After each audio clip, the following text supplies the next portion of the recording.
I thought as soon as I have $500, I'm gonna quit my job and I'm gonna start my studio. I am Matt from Matt Alford Studio, and I'm a lamp maker.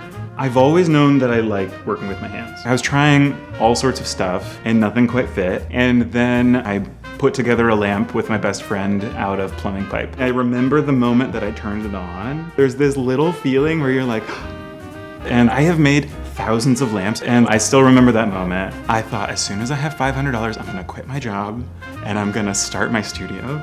And I didn't make it to $500. I quit my job when I had $480 or something in my checking account. And I said, okay, I've got until rent is due to make rent for next month. And then I just jumped. This was my very first workbench. I didn't have enough room for a bench and a bed, so I got a futon instead. And so at night I would fold out my futon, and then in the morning I would put everything away and then like get the tools out of my closet. I have little pictures. Like this is the very first time that our lights were in a magazine, the first time we built a chandelier. You very rarely stop and think about how far you've come because you're always kind of worried about whatever the next thing is. And it's kind of cool to have a moment every once in a while to be like, hey, look at all of these like memories that I've made over the last 10 years. I try to make things that will get better with time. So I use a lot of like unlacquered metals that will patina and will kind of tell the story of the home that they're in. These are all exactly the same brass. It came to us at exactly the same time. The only difference is the way that we've treated it.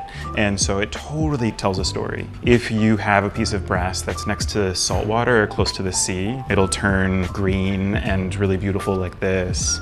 Or if you have a piece of brass that's super duper duper old, it'll eventually darken to look a little bit like this. If you're in a very fancy house, you might have a polished piece of brass that looks like this. I think a lot about what I want people to feel when they're like opening up the box. There's always a note right on top that hopefully says this is a human interaction and this is not just a commercial transaction. This is something that my team and I really put our heart into. It's not like you bought this thing off of the shelf. When we're making something, we're like, this is going to Susan. There's something really magical about knowing that this is, I'm a human and I'm making this for another human. That just feels fulfilling. I spend a lot of time in the closet.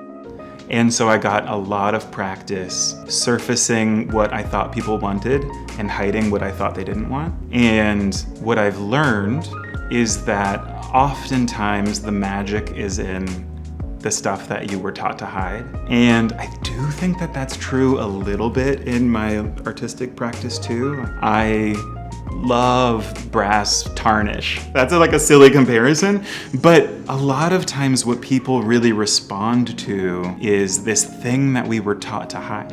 And if you look at it properly, it's really beautiful. I don't want to be a millionaire. I want to spend my days making beautiful things for nice people.